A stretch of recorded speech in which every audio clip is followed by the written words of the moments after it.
There was always someone to fill my cup.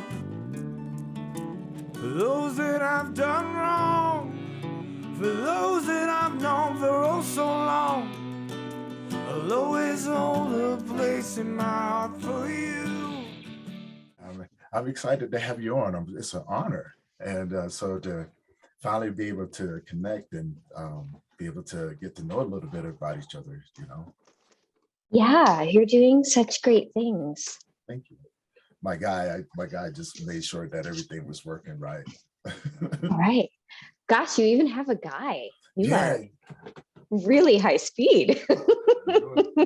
Well, that's a funny story. That's a funny story, so just a little bit about myself, and then I'll let you tell me a little bit about yourself. First question, what does your time look like today? Oh, it looks like whatever you want it to look like. Okay.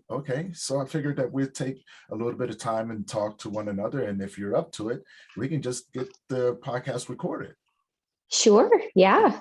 Okay. If you feel good about that, Well, I'm yeah, I have you I'm now ready. because I understand life sometimes does not work out the way we want to all the time, right? Yes. And I'm a prime example. I've had to reschedule podcasts because of the work that I do.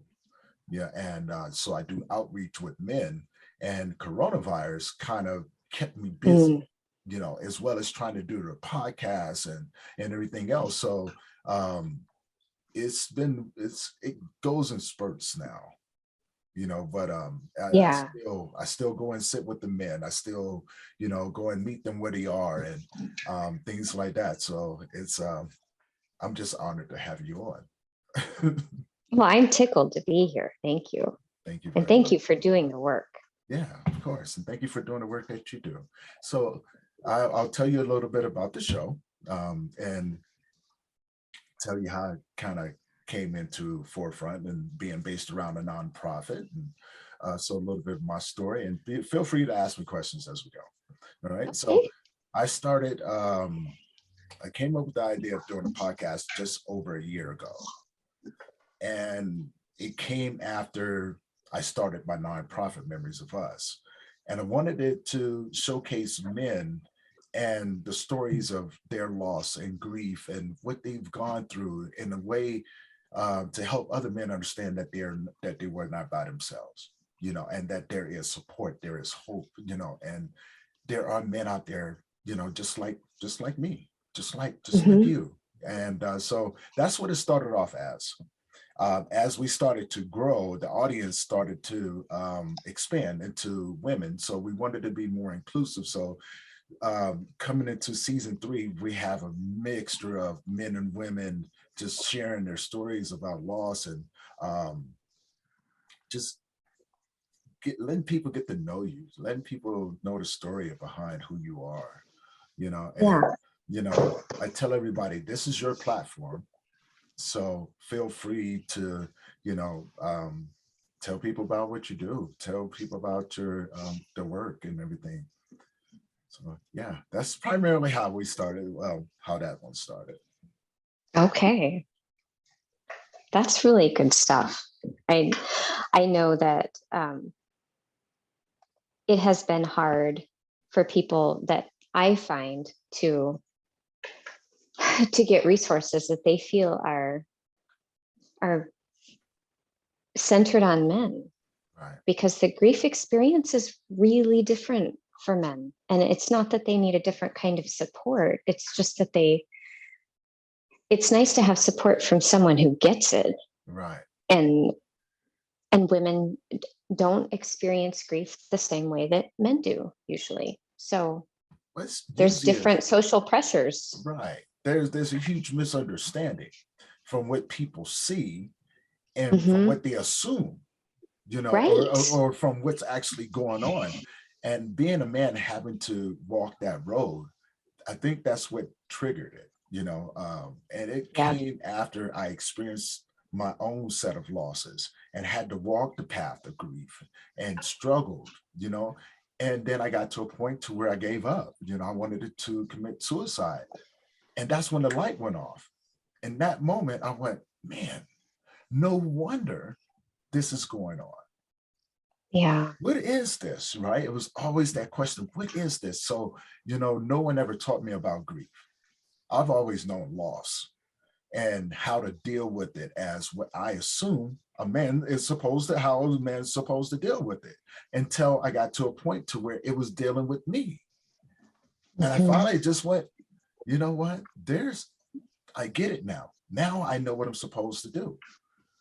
And that became the struggle. That became the fight, because I was going, okay, because I didn't know why I was supposed to do it. It just became this burden that was, I couldn't not think about it on a daily basis, right? And I just knew I was supposed to walk in this direction. Lord knows, I would have never thought I ended up here, right? Here I am. It's not a career most people choose. Right. It's not like I woke up one day and said, you know what? I want to do this. In order for me to do this, I'm just going to mess up my whole entire life, right? I didn't do that. It kind of started making sense to me, right? And I was just going, this is the reason why this is going on over here. The suicide rates, the alcoholism. Yeah. It's all part of the grieving process. This is the misunderstanding. We have to understand what it looks like. And then men have to be courageous enough to begin to allow themselves to walk the path of healing. And that's the painful part, right? Because no man wants to feel vulnerable, right? Right. We don't want people to be able to use things against us, because so we hide them and then we fight it around other people. It's a distraction, right? I don't have to deal with it right now, because I can put on another face and they'll never know what's going on with me. So you choose to grieve in silence. Yes, we do. Isolation, right? And it just became this thing to where now people are starting to open up their eyes. Women are starting to actually realize that the men that they're with, when they're going through these things, don't think that they now know that they are being affected, and this is what it looks like. Yeah. So tell me about yourself. I can talk forever about grief. I can. Me too. Days and days and days. Oh my God. When I introduce myself to people, I usually say that I'm a grief enthusiast, and then I get the raised eyebrow action. And I started introducing myself that way because saying that I was a bereavement. That's the first time I've ever done that. That was really okay. silly. That's okay. Saying that I was a bereavement or a grief photographer, and that I photographed things like hospice and funerals, I could see how it was almost a look of terror that people would get in their faces. And it was that there's a meme from The Simpsons of Homer backing up into a shrubbery and he's trying to disappear. And that it just strikes me as what these people must have been feeling, is that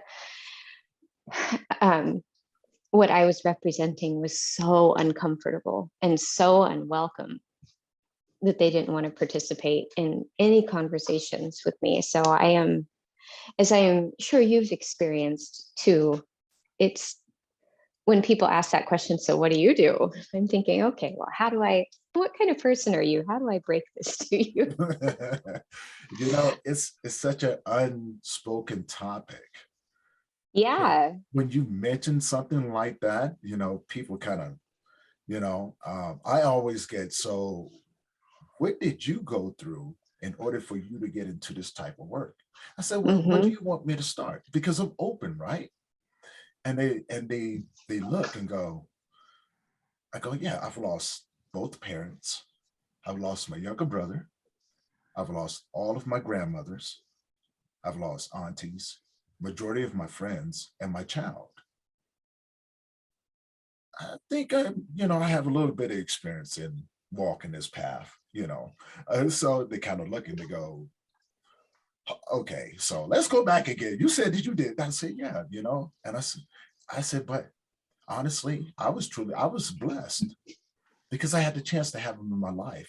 Was blessed because I had the chance to know them and being able to grow up with them and things like that, you know.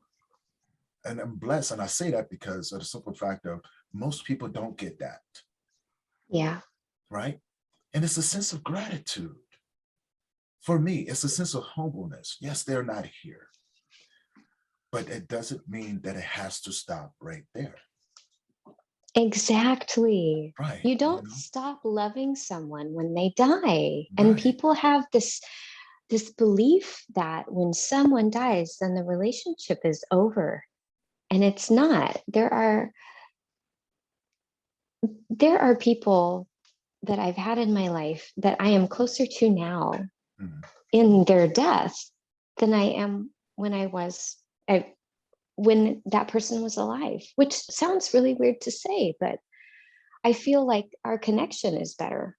And Right. I'm more mindful of, I'm looking for them in little ways. I'm looking for the irises that remind me of my grandmother, Right. and the smells that remind me of my grandfather, that kind of stuff. And I'm just more aware of that and curious about that kind of stuff than I was when they were here, and I took all of that access for granted. Right. That's very true. Because we always think that they're going to live forever, right? Now, Well, yeah. yeah, you know, knowing that when we're kids, we don't think in that mindset. You know, when we're kids, everything is a playground to us. Everything is new. Mhm.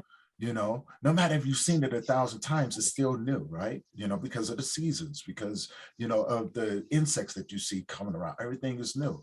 And so when we look at our grandparents and our parents, they've been the source of our comfort, right? Our safety. So why would we think that they will pass away? No one teaches Yeah. us those things, And but you're it's interesting. You photograph grief, loss. Yeah. Well, I think it's, like with the work that you're doing, bringing some visibility and openness to grief in men. Mhm. It helps so much when a person feels understood and validated, Mhm. and someone says, yeah, this stuff that you're experiencing, it is real, it is honest, it is appropriate. And I see you and I hear you, and I can't say that I know exactly how you feel. I honor what you're feeling, whatever Right. that is, whatever your experience is. And just to know that there's someone who is not going to turn away from that kind of stuff, those situations in your life, because we all have them, it means a lot. And that's really why I started photographing funerals, because I saw how in grief counseling and therapy, there's the disenfranchised grief, where people feel disconnected from others. And I saw how deeply that cut when I was working with families who were, they had kids in the NICU. This, when my son was born, he was in the NICU. So I got to know some of these families, and the social worker comes around and provides lists of resources that are local. And there's a photographer in the hospital that comes around, and that's great. Um, but the parents that were there, they just felt invisible. They felt like they could be at home in the hospital where there were other parents there who understood. Um, when they went out to the grocery store, because it was a day that they felt like they could get away and they didn't feel horribly guilty about it while their child was in the hospital, they're standing in line and they're thinking about all of these things and watching the rest of the world go by, and felt like they weren't a part of it at all. And there's that population of people. It doesn't matter how they're experiencing grief. It's just that the sense that life does go on, and how shocking and offensive that is when you're in the early stages of mourning and you're thinking, this this person's life has ended, or this person is going to die today, and you're eating a croissant. I mean, why? It doesn't make any sense to me. So I wanted to give people the opportunity to have a witness, and to have a witness where they had evidence that they had been witnessed. So someone who could come in and see what they were experiencing and honor how they were feeling and find a way to reflect that back to them. Because another thing that happens is when people are grieving, especially at funerals, because there's so much going on, that they're doing everything they can to process things in real time, and they're in shock. So that's hard. And there's a lot of stuff that, even if they had eagle eyes and excellent memories, that they wouldn't experience. The things about how people look at you when you're having a conversation with somebody else and you can't see that person. The kinds of expressions that people have when they're telling stories about someone that they love. And then there's the peals of laughter. That kind of stuff is what I want to show people. And when I tell people that I photograph funerals, they kind of do the nose wrinkle thing and, oh gosh, that's so sad. That's almost disgusting. Why would you want to do that? Such a sad time. Nobody wants to see that.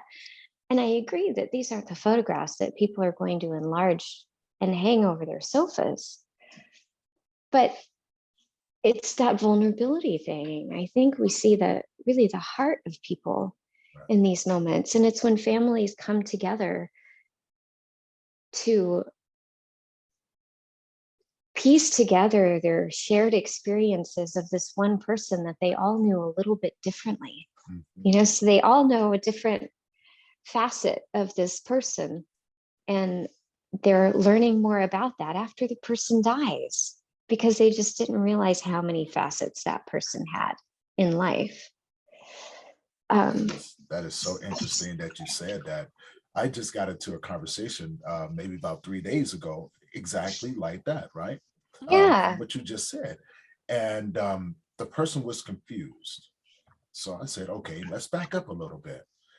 I said, let me just explain something to you. None of you are wrong. None of you are wrong.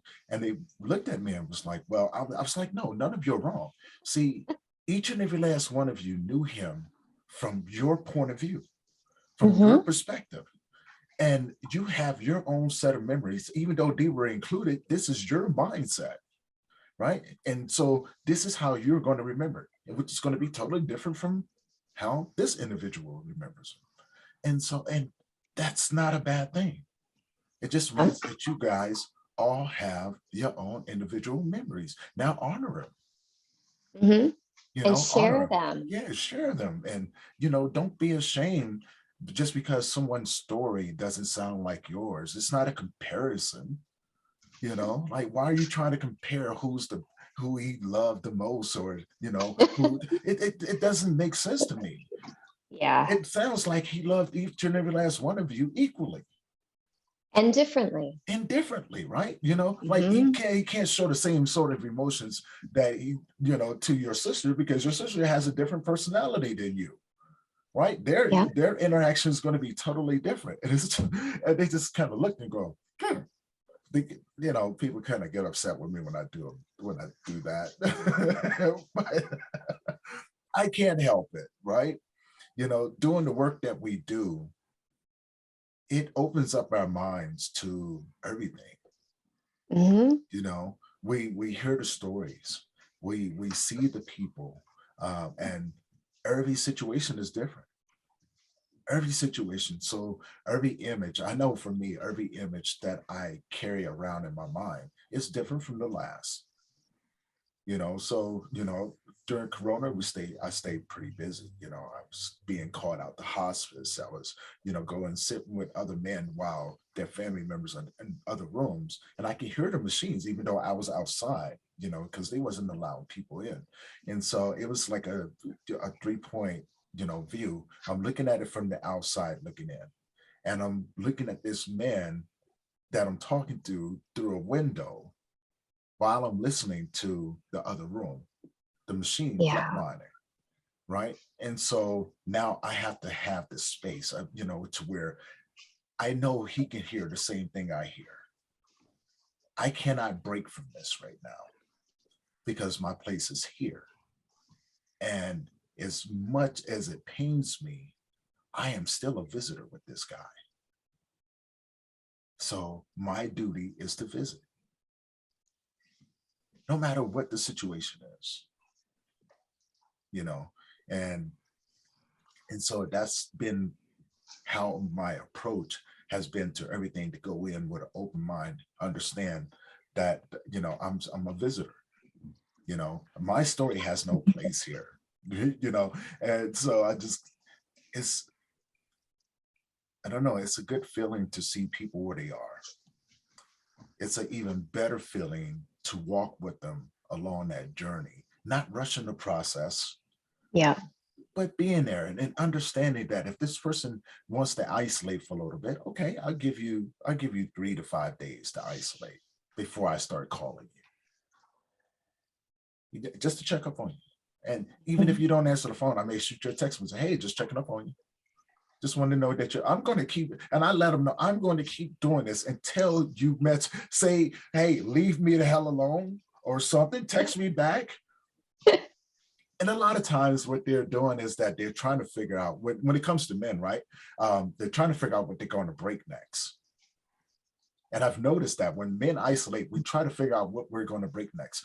Normally the answer is ourselves, right? And so we're trying to figure out, how can we do the most amount of damage in the shortest amount of time? And it's a contemplation, right? Most times it starts off with the alcoholism, right? And when you can see that, because I've been there. My addiction was lifting weights. So whenever people saw me lifting weights, they just thought I was trying to stay healthy. I was like, I got the perfect cover up. Perfect. Yeah. Perfect cover up, right? But no one ever knew that I was trying to hurt myself. I was going, okay. The way I viewed it, I was going, okay, I'm going to put as much weight on this bar. And if I get it up, the possibilities of me getting it off my body is very slim to none.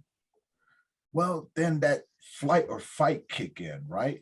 And that adrenaline rush comes in. Next thing you know, I'm putting it up there and I'm going, what, that didn't work. I'm gonna put some more up there, and I tried again. Next thing you know, 6 months go by, I'm 285 pounds. I'm benching almost 500 pounds. And I'm going, this is not working, right? Like, what am I doing wrong here? Like, I should not be able to do this by myself. So for me, that was my journey. I can look back on it now and laugh, and see the beauty in the path, the journey, and enjoy the process of just becoming, of learning more about, people like yourself, and being able to share these stories out with the audience and everything. That's, it's worth it. It's really worth it. No one said it was going to be easy, but they did say it was going to be worth it. Yeah. And and we're proof.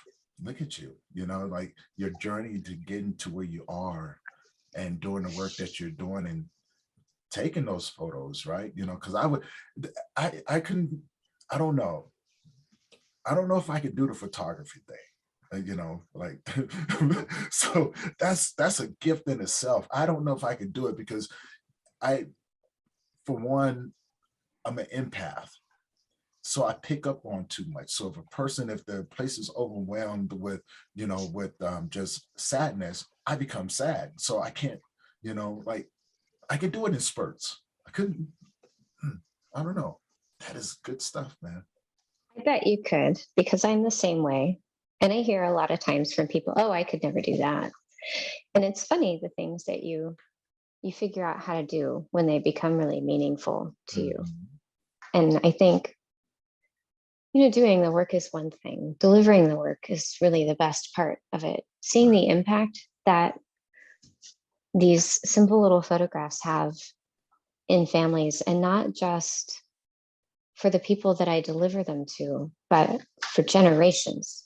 Because we have this thing in families where we save photographs from the really happy times. We photograph the births and the birthdays and the anniversaries and the weddings and the graduations. We don't photograph things like the cancer treatments. We don't photograph the heart surgeries, the organ transplants. We don't photograph the 2 years of mysterious illness that nobody figured out. That stuff is important. It's a part of a family's legacy. And for people that are the photo collectors in the family, they are the curators of their family history museum. It's important that they accurately represent it. It's kind of like the textbook situation in the United States. We only want to put the most favorable things in the textbooks. We don't want to put all of what really happened in the textbooks. Yeah, don't get me started on that. Yeah, just the good stuff, right? And that's not how history works. No. And it's valuable because there are things to learn from it about who we are and who our people are and who they have been before we came along, and how all of that keeps moving on because we carry them forward. They don't ever go away, is the thing. And seeing that in people, most of the photography I do is for families with young kids. So I usually meet them when they are shortly after they have a diagnosis that is way more than they feel like they can handle. And I will meet with them usually about once a month, depending on the family, just to document the stuff that's happening in their lives. And sometimes that is going to the infusion floor. Sometimes that is a 3-month inpatient stay. And I teach everybody in the family how to do their own documentation.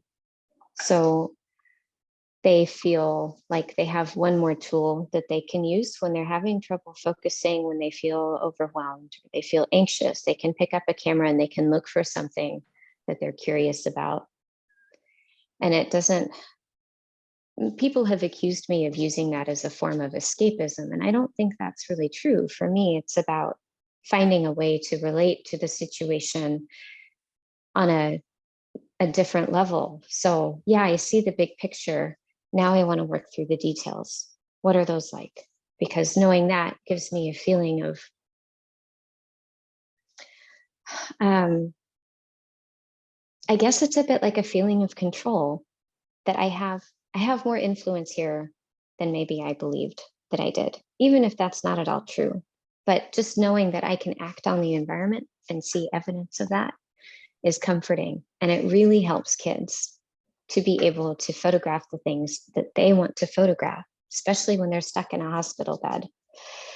And then one of the things that we do is a sort of a day in the life exercise where everybody gets a camera. And then at the end of the day, or the hour, or whatever it is, I take everything and I put it together in these storyboards. I print it all out, and each person in the family gets a storyboard.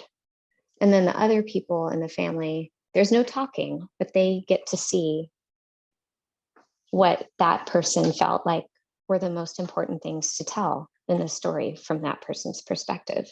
And that's usually when there's a whole lot of tears, because parents come to realize that there were things that are really important to their kids that they had no idea about. They're focusing on parent stuff, and they're doing the best that they can. And they're also kind of displacing things on their kids because they don't know what else to do. And they assume that that's a good place to put it. Not that they're intentionally trying to make things harder for anybody. They're worn out, they're exhausted. But the photography allows families to have conversations about what's going on without having to rely on words. So maybe somebody is feeling like they can't explain how they're feeling or what their day is like, or mom says, "Hey, sweetie, how was your treatment?" "Fine, mom." But if you look at the photographic story of it, it's different. And there's a lot more in there. So they can start to get to know each other in a different way. And all of that is hard stuff. There are happy moments in there, but to see reality wash over people when they acknowledge that, oh, my sibling is having this entirely different experience, or mom is going to the restroom to lock herself in and cry, or dad is going outside to his car and just shouting with all the doors closed. That kind of stuff. It's things that we wouldn't tell each other, but it's easier to show each other. I love that concept. I love the concept of letting the kids photograph the things that are important to them. Because I think as parents, we often choose not to think in that way, right? And Yeah. unfortunately, when you've lost a child, that's all you do is think in that way, because it's a possibility, right? Yep. And having to have watched my own son pass away, I was able to go back and see some of the things that he kept in this little keepsake box. And everything that you said right there, like I had goosebumps when you were saying it, because I was like, wow, that just reminded me of my Bubba. And he had all of these things. He had pictures of me in there, right? He had a flower that he had picked. It was a dandelion. He had his stuff in there. He had pictures that he had drawn of he was writing poetry at the age of 8. So I seen all of these things, and I was able to go back and some of the things that I did not pay attention to,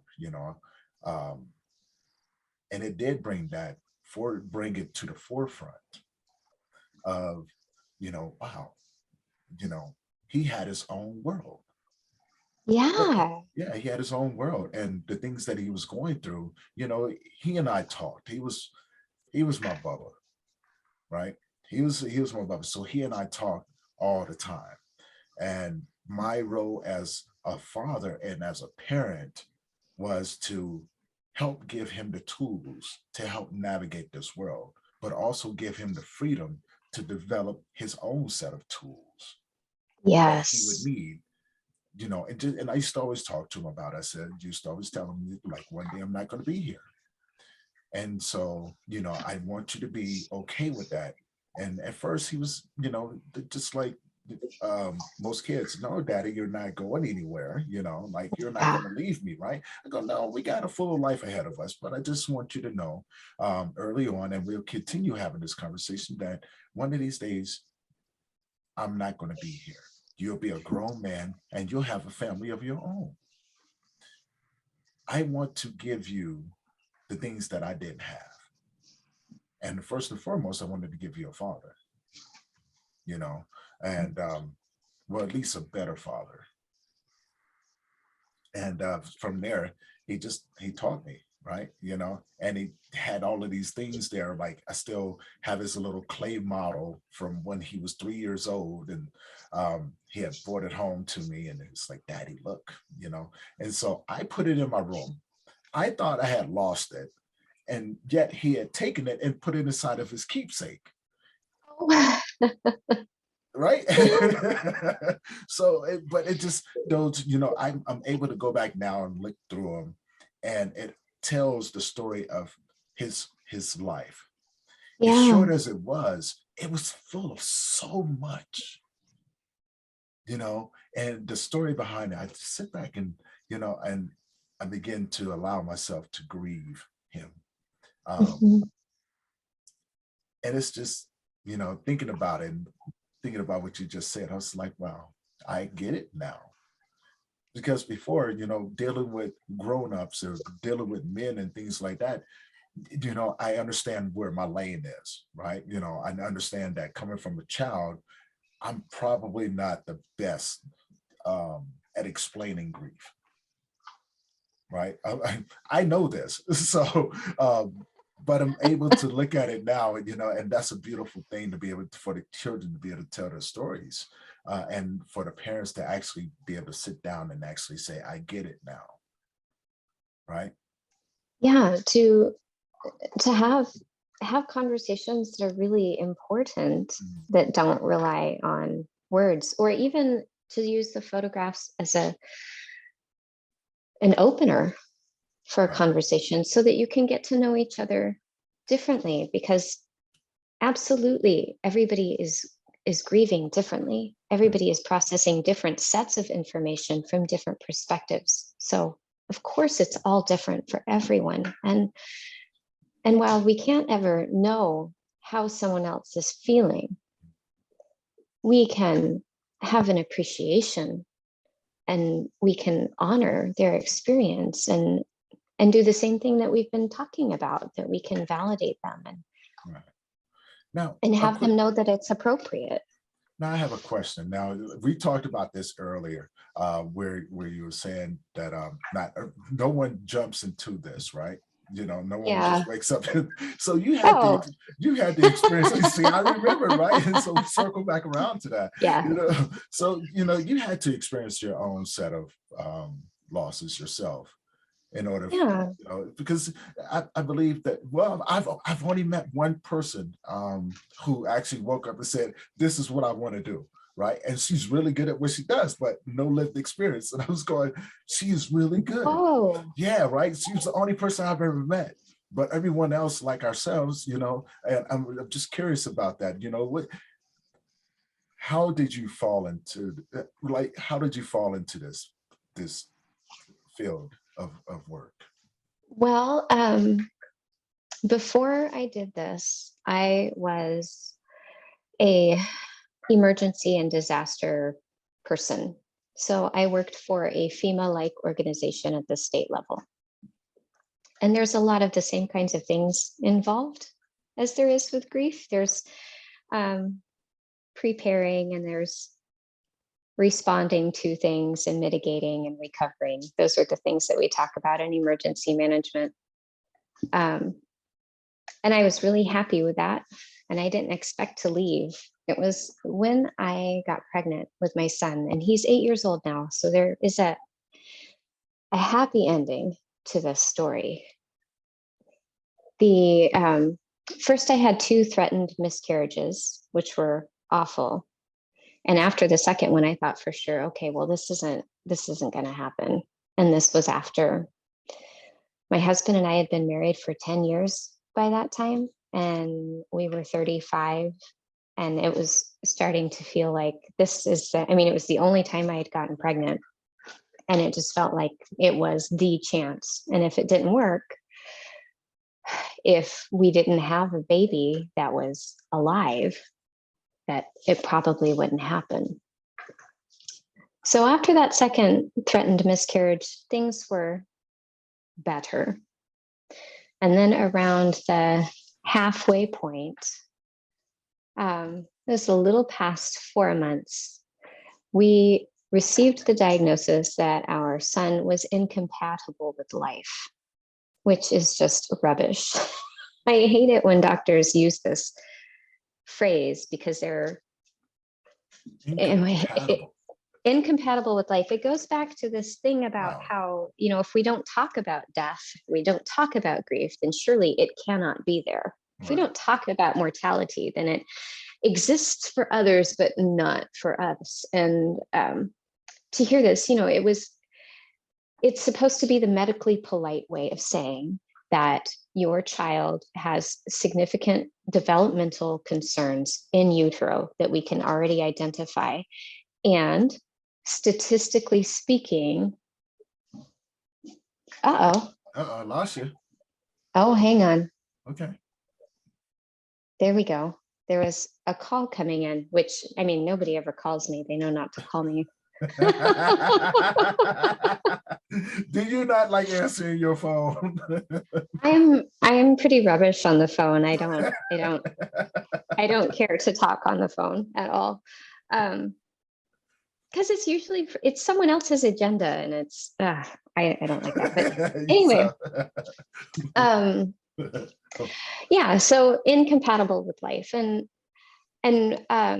they the day that we received the diagnosis, our son had something called an omphalocele. And I would suggest that you not search for this unless you are comfortable with graphic medical images. But in short, an omphalocele is where the intestines develop outside of the abdomen. So intestines are literally in a sac that is attached to the baby's body through the umbilicus. It's odd. And we had never heard of it before. And the way that our child was expressing it had a high correlation with trisomies, so chromosomal abnormalities. And they were talking about Down syndrome and trisomy 13 and trisomy 18 and holes in the heart, a whole bunch of other problems. It was this day that we received the diagnosis. The appointment was late in the morning, and the doctor came back in to talk to us. They forced us to go down to the genetic counselor. I don't know why, because we'd already, had sex and had a baby. So the genetic counseling didn't help a whole lot at that point. I know. It's kind we've of already done the work. yeah, I don't wait, where were you earlier? As it turned out, there was nothing of concern genetically, at least not in line with what we were dealing with. So this doctor, oh my gosh, I totally want to put her in a headlock. She came in and she said, well, I'm going to recommend termination, and I have an appointment available this afternoon. It's at 2:30 or something like that. It was hours away, just hours away. And she said it so nonchalantly, like, oh, this is just another day in my job, and your baby's going to die all by himself, but if you want it to happen sooner, I'd be glad to do that for you. I just thought, oh my gosh, all the discussion about abortion and pro-life or pro-choice, or that wasn't even a factor for me. I was just thinking about this person that I haven't met, that I kind of know pretty well because we've been sharing a space rather intimately. And if he's born with stuff that requires additional care, so what? We will provide that additional care. People that have cystic fibrosis or spina bifida or their Down syndrome, they aren't less entitled to a life because someone else may need to help them with a few things.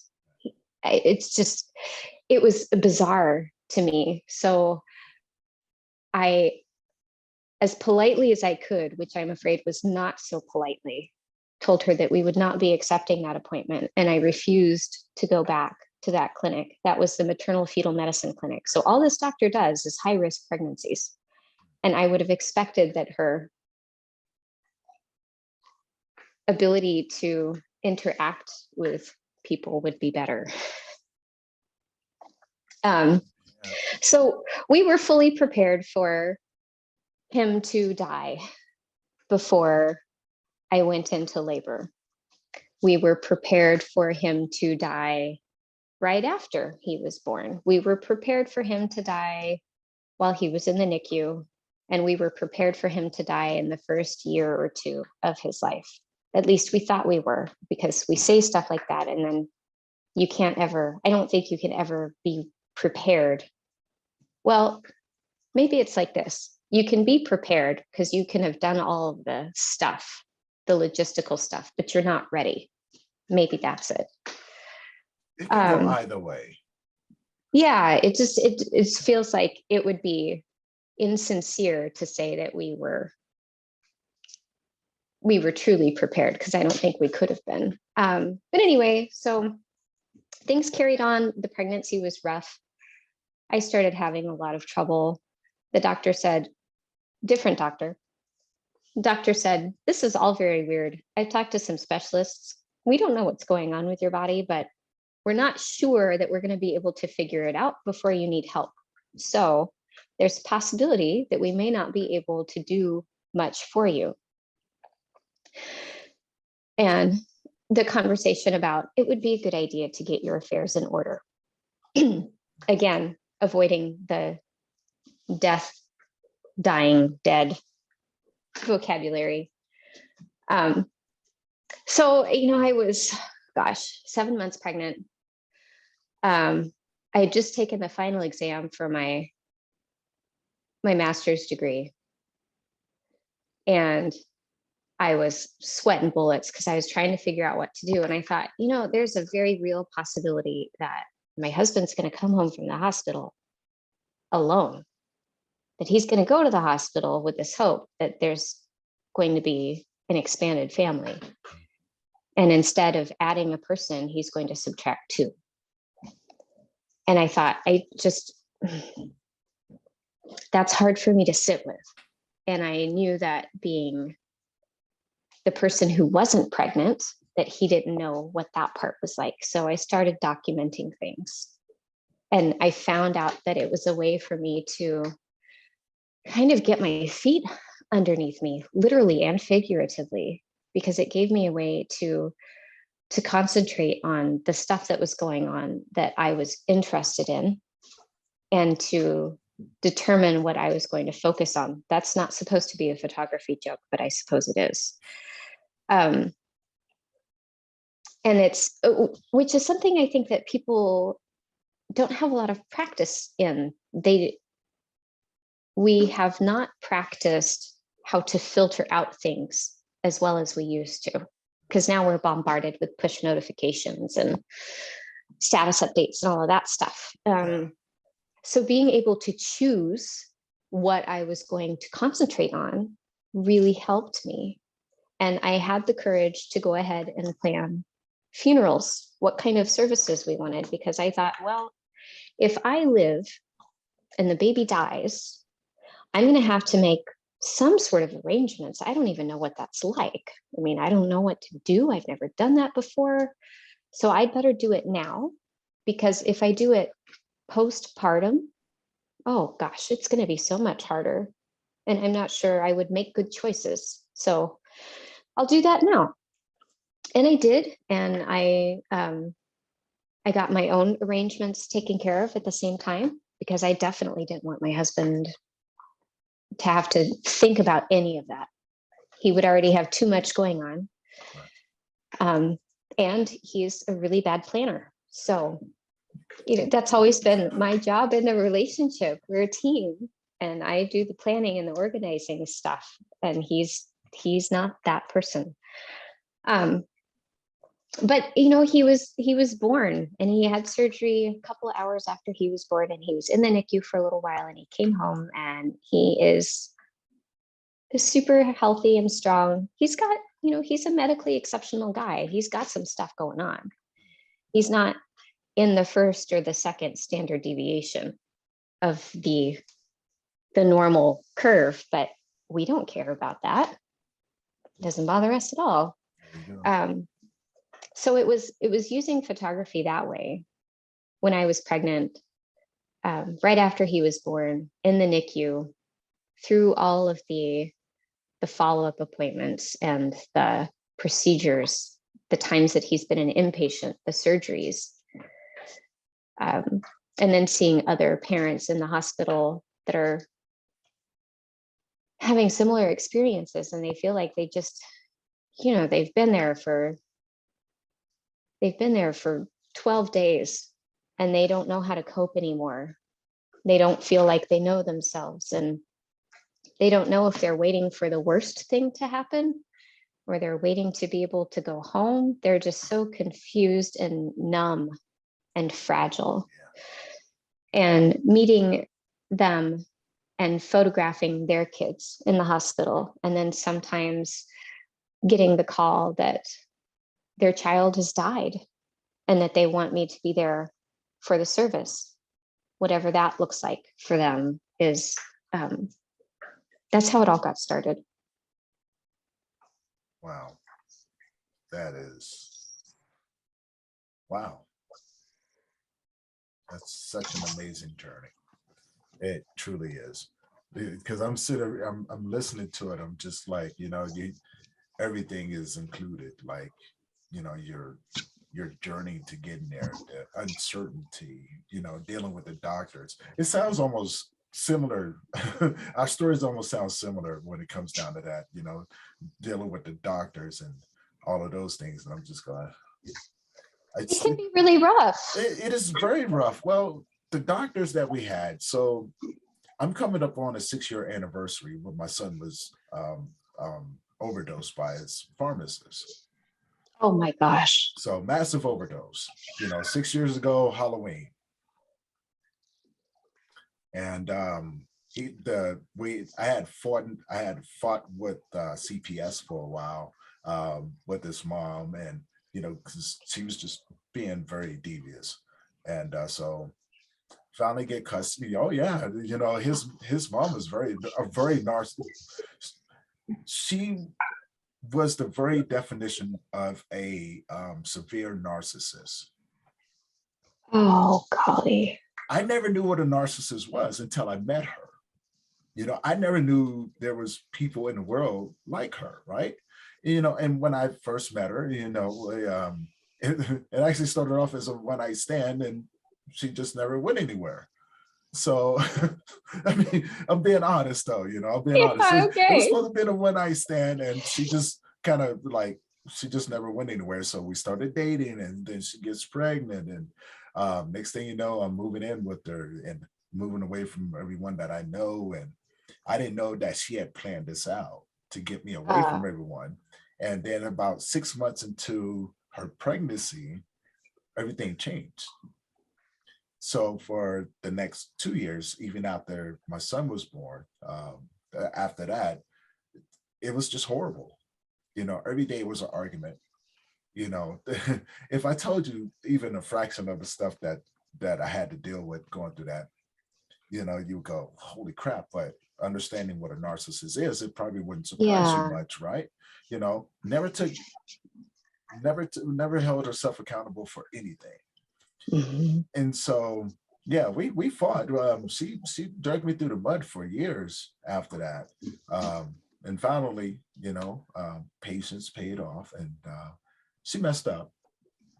She messed up. She proved to everyone what I was trying to tell them in the beginning. And so once that happened, I got custody of my son. He was violent, right? He wasn't violent. He was very misunderstood because of, at a very early age, having to deal and grow up in a house with his sister and his mom, who's an extreme alcoholic and a narcissist. So the childhood trauma begins, right? Being beat and getting told that you're no good and having things thrown at you. This was his life, right? And then watching one of his older sisters be molested by her best friend, and all of these things, and then being ripped from that environment. His sister was his protector for the longest time while I was fighting for to get some sort of visitation or custody rights, right? And as a man going through the system, it's horrible, because we already have strikes against us, even though we didn't put them there. Yeah. I'm already considered a deadbeat dad. I'm already considered, or look down upon because they don't think I want to be a part of this, right? So that's what led into that. And then my son, once we figured out what was going on with him, I realized that he and I had the same sensory processing input disorder, which is very rare to be passed down from father to a child. Normally the child is born with it, but I was born with it and gave it to him. So I was going, okay, he's a little mini me. I have to look at this. My parenting skill needs to change because now I get what he's going through. And so CPS didn't think of it that way. They threatened to put us, they threatened to take him away from us, right? Unless we put him on medication. Their words exactly were, if you do not put him on medication, we will take him and institutionalize him till he is 18 years of age. Oh. That's what they told us. Well, 6 years later, my son is being overdosed from the same people they told us to trust, because his pharmacist mixed his medication wrong. So, and you can actually look it up. If you look up Jake Steinbrecher, it's been in the papers. When he survived the overdose, they put him in the archive at the hospital. And this is where the fun part starts, right? Because when he was overdosed, his mom and I together, you know, intellectually, it's just ridiculous. And so the doctor thought that they knew more than us.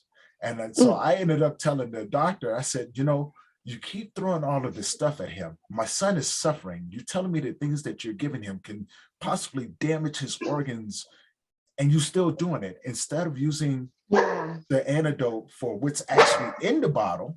That's the one thing that you've been avoiding. Wouldn't that make sense to use that first? And so he goes, well, we don't know. And then they misdiagnosed him and told us that he wasn't going to make it. So 3 days of hell. And I told the doctor, I said, you know, I have more intelligence in my little pinky than you have in your whole entire brain. And the sad part about it is that you went to school to do that to yourself. So that Monday morning, let's see, that was a Saturday. So Saturday night, Sunday, Monday, Tuesday morning, my son woke up after they told us that he had a rare brain disorder where the sheathing on his nerves were being eaten off, right?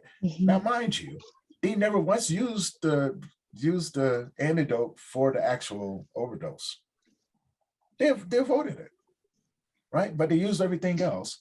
And so when the doctor came in Tuesday, looked at everything, turned around, looked at his acting doctor or whatever, and said, this is a typical clonidine overdose. Why didn't you treat him for that? So my son had to pull himself out of there, woke up, and so we decided no more medication, only to have him 9 months later get sick and pass away. And no one can tell me why. And I went, you know, so I have a little bit of distrust when it comes down to when doctors say, oh, this is good for you. Or, you know, the last time the doctor told me that everything was going to be okay, I watched my son pass away. And I'm going, you know, like, okay, well, we're going to have to take a different approach because this is not working for me. And unfortunately now it's just me. I have a younger sister, but as far as my bloodline, it's just me.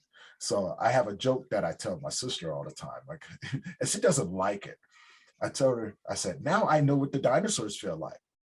And she looks at me, she goes, what do you mean? I said, when I'm extinct, there's no more. Just think about that. And so my sister, she goes, that's not funny. I go, well, you have to see the humor in it. You really have to see the humor in it, right? So, you know, when it comes down to doctors, I just wish they paid attention more to what the parents tell them. And what the kids tell them too, because both know things from a different perspective. Our whole conversation has been about perspective in a lot of ways. And it's, you can't just discredit someone else's experience because you think that yours overrides it or is right. Yeah, no, it's the whole degree thing, you know. Oh, well, I have a degree, so I know exactly what I'm talking about. Go, no, that doesn't mean anything. I have 6 degrees. Doesn't mean jack. I don't do nothing with them, right? I just have them. They're just there. It was fun to get. But as far as me actually going into the fields and actually doing it and using it, I don't do it. You know, it was never me, you know. Is so different perspective about it. And now doing this sort of work, well, this is fun for me. This is a passion. It makes sense to me, right? It makes more sense than most of everything I've ever done in my life. You know, and it's just like, how do one get to this point, right? So listening to your story, I'm going, I see the breadcrumbs.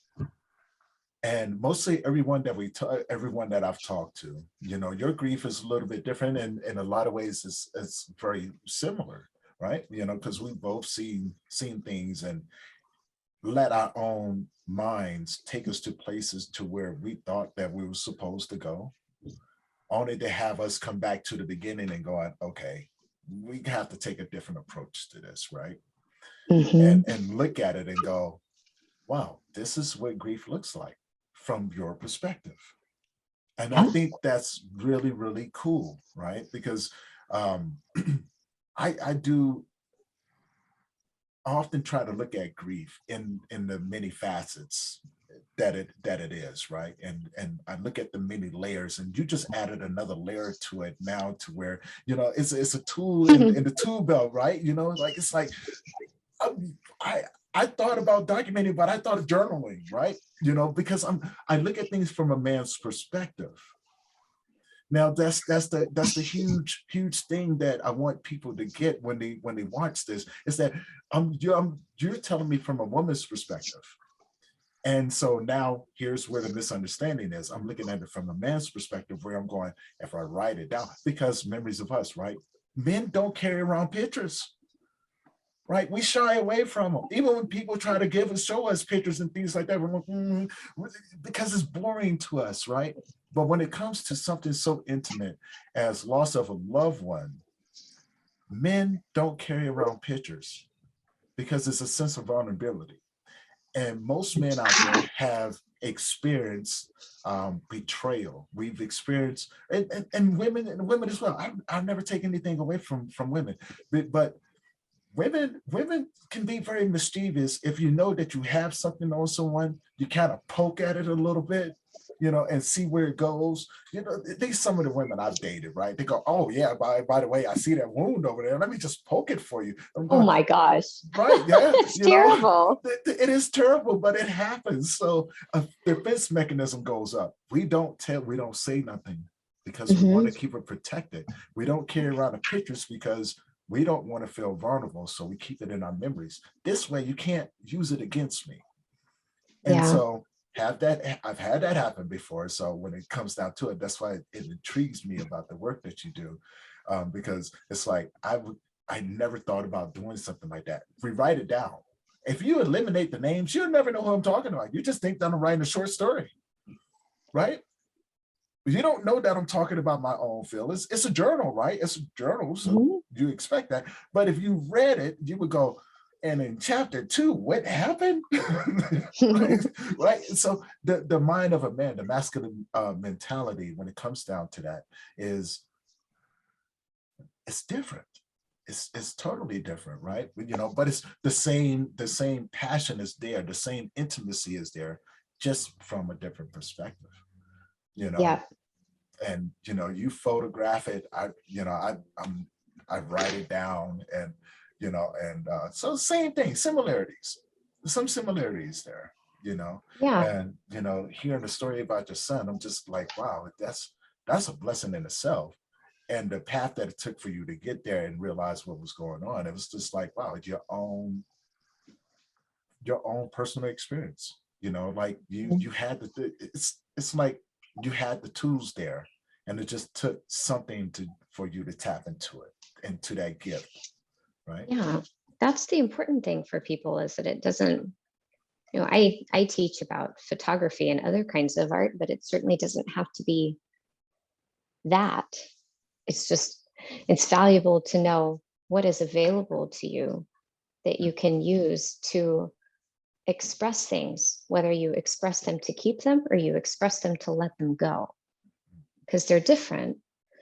And you've got to, one way or another, that stuff has got to be able to move. You said it. It has to be able to move.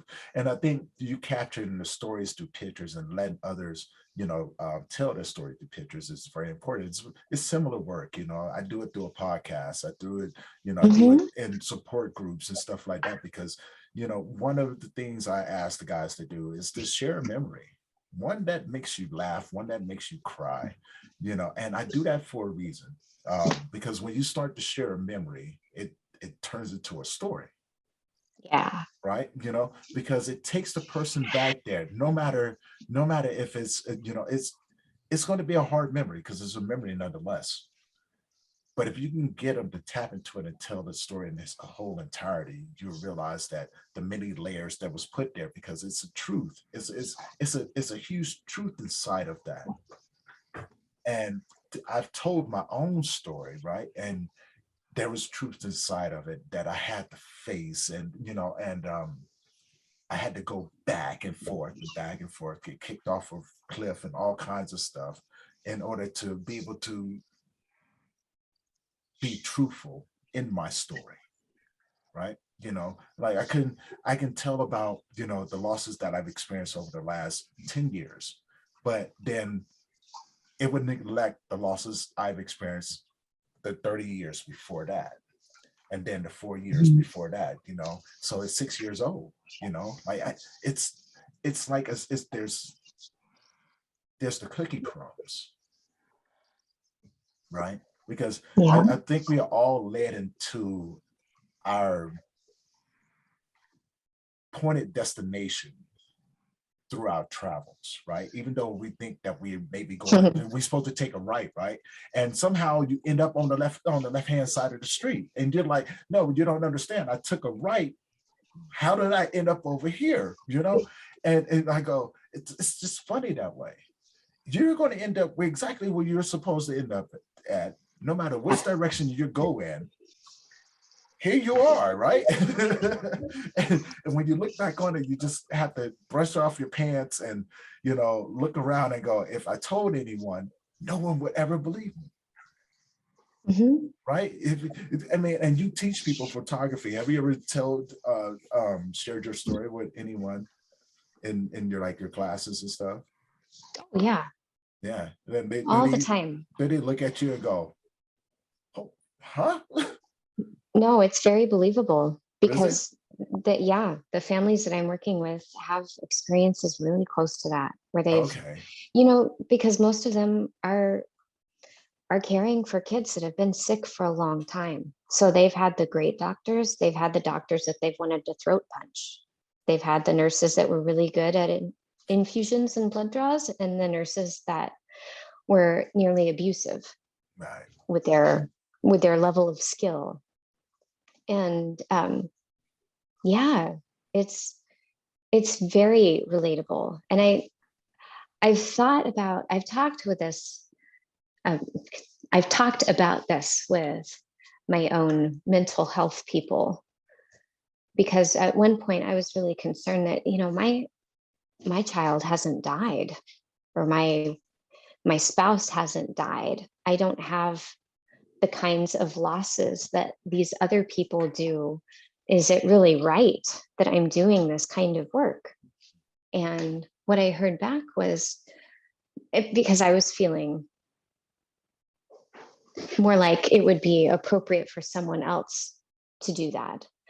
And what they said back to me was, yeah, you don't. And you have the ability to honor what people are experiencing. And that is way more than what someone, even with identical experience, might be able to do.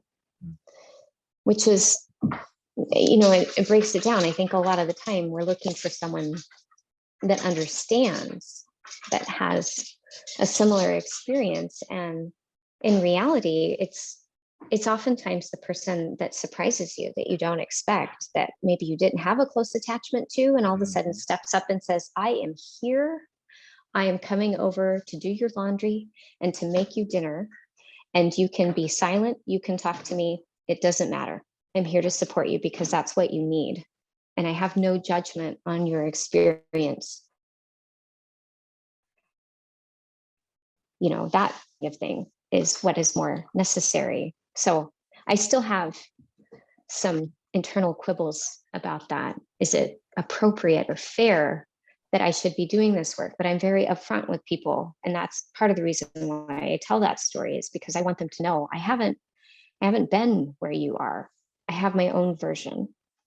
And it's not a comparison or a competition, but my experience does show up in what you see when you get your own photographs, because I'm going to be in every one just because I have to be.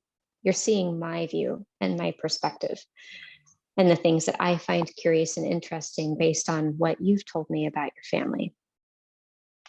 And so far, it's all worked out. I haven't ever had anybody say to me, well, what do you know? This hasn't happened to you. You know, So that's good. I did get that in the beginning. I really did. I bet. You know, I actually questioned myself in the beginning when I said I'm going to start a nonprofit and I'm going to do grief support for men. You know, immediately I thought to myself, man, are you crazy? Are you crazy, right? And I I talked myself out of it in order to talk myself back into it. Right? It was so crazy. Like Yep. I was like, oh man, what am I doing? This is impossible. Why am I going to do this? And I'm like, why not? Right? It's always that other question, why not? And I'm going, because it's going to fail. Men don't talk. This is what I've been taught. Men don't talk. So, you know, I got curious after that, and I started going to the churches and things like that. And I started meeting people, you know, and one of my really good friends, when my son passed away, I thought I was by myself. And hi, This is the 8-year-old in question.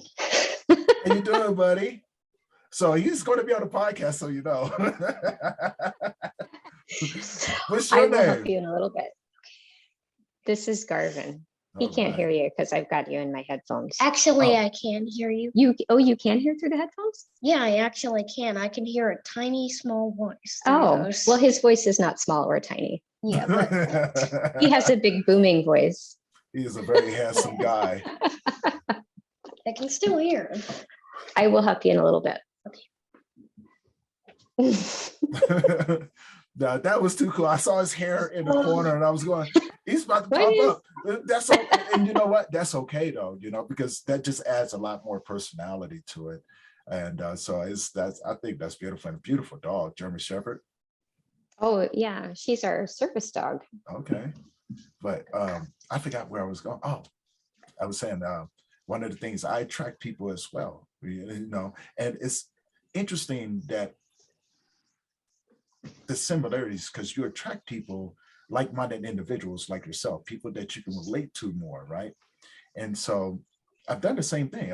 I attract people out of the blue. I've had conversations in the middle of a grocery store with a man who had just lost his son. And Yeah. so we walked past each other, and that it was so funny. It was just so funny because I got my my basket, and I'm trying to hurry up and get out of there because it's crowded, and I don't want anybody to know the shame that I feel because my son is gone, right? And I'm always thinking to myself, did he know? Did he know? Did he know?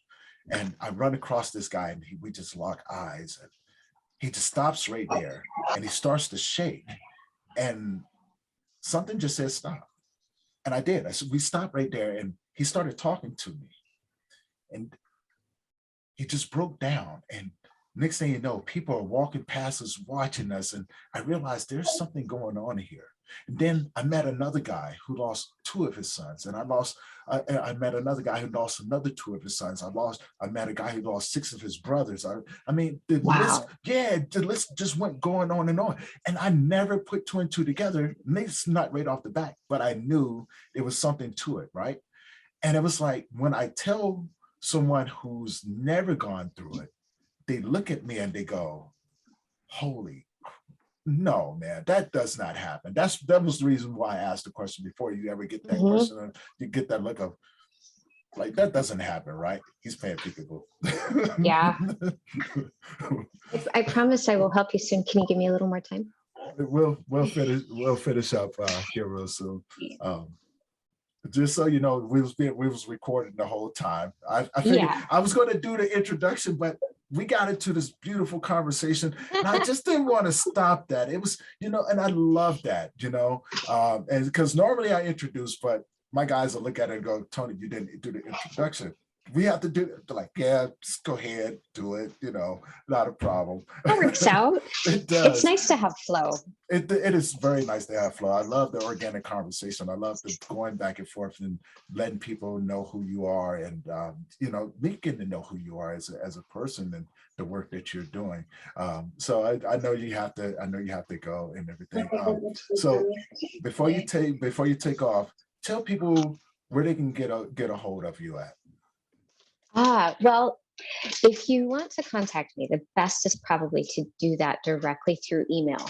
And my email is shannon@slobberedlens.com. And I will send you all of this so you have it for show notes and links. I used to have a public page for photography for humans and social media accounts for that. And it became a troll fest. And I just didn't, the work is already exacting. And I didn't want to commit additional resources to just trying to manage the hooligans that were coming into the space. So I've taken all that down, and I have a public page for the animal photography. So I offer the same thing for pets, which I find is often a really nice introduction into talking about mortality and death and that hard kind of stuff. Because if we can do that for our animal family members, there's more hope that we can do that for everybody else. And those are important conversations to have, especially when it comes to kids and grief.